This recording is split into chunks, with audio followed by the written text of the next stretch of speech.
বন্ধুরা welcome to football দুনিয়ার ভিডিওতে সবাইকে স্বাগত। তো খুব ইচ্ছে ছিল একটা লাইভ করতে, কিন্তু সত্যি কথা বলতে গেলে it's really an exhausted day for myself. তো যাই হোক, লাইভে আসতে পারছি না। তো রবসন রবিনোকে নিয়ে এই ভিডিওটা, এবং আমরা অনেকবার এই ভিডিওটা করেছি, বিভিন্ন রকম আপডেট আপনাদেরকে দিয়েছি এবং বারবারই আমাদের বক্তব্যটা একই ছিল এবং আমাদের টুইটার হ্যান্ডেলেও আমরা বারবারই একই পোস্ট করেছি যে Robson Robinho has not sign for Mohun Bagan super giant yet.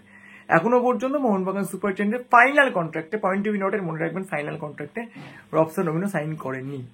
এবং আমি কম করে অন্তত 20টা জায়গা থেকে দেখেছি যে মানে অন্তত 20 বার এই রিপোর্টটা করা হয়েছে যে রবসন রবিনো মোহনবাগান সুপার জায়ান্টে সই করেছেন, এবং একটি পার্টিকুলার জায়গাতে দেখেছি সেখানে অন্তত 4 বার রিপোর্ট করা হয়েছে রবসন রবিনো মোহনবাগান সুপার জায়ান্টে সই করেছেন, এবং বিভিন্ন সময় সেই রিপোর্টিংগুলো এসেছে।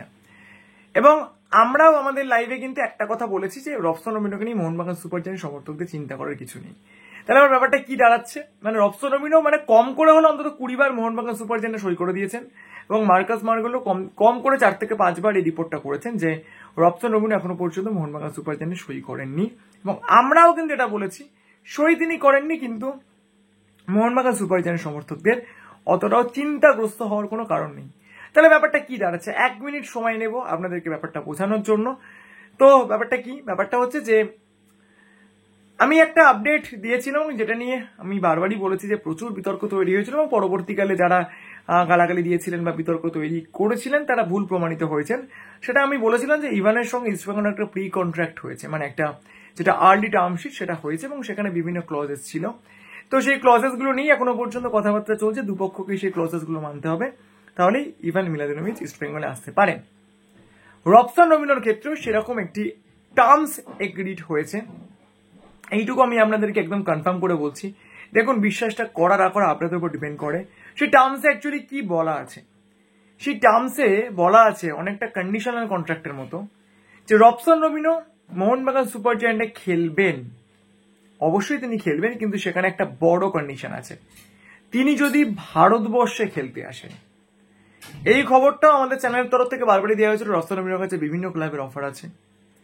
তিনি এখনো পর্যন্ত এটা ডিসাইড করে উঠতে পারেননি তিনি মোহনবাগান সুপার জায়ান্টে খেলবেন কিনা। হ্যাঁ, আমি জানি তিনি মোহনবাগান সুপার জায়ান্টে বিভিন্ন পোস্টে রিয়াক্ট করেছেন, তিনি একটা কন্ডিশনাল কন্ট্রাক্টে এগ্রিও করেছেন, এটাও আমি মানছি, কিন্তু এখনো পর্যন্ত মোহনবাগান সুপার জায়ান্টের ফাইনাল কন্ট্রাক্টে সই করেননি। এবং আনটিল অ্যান্ড আনলেস তিনি সইটা ঠিক তখনই করবেন যখন তিনি এটা ডিসাইড করে ফেলবেন যে তিনি মোহনবাগান সুপার জায়ান্টে খেলার জন্য ভারতে আসতে চান, অর্থাৎ তিনি ভারতবর্ষে আসলে অবশ্যই মোহনবাগান সুপার জায়ান্টে খেলবেন। এটাই হচ্ছে আপডেট। তো আশা করি ব্যাপারটা বোঝাতে পারলাম। যদি ভিডিওটা ভালো লাগে লাইক শেয়ার সাবস্ক্রাইব করতে ভুলবেন না। Thank you so much.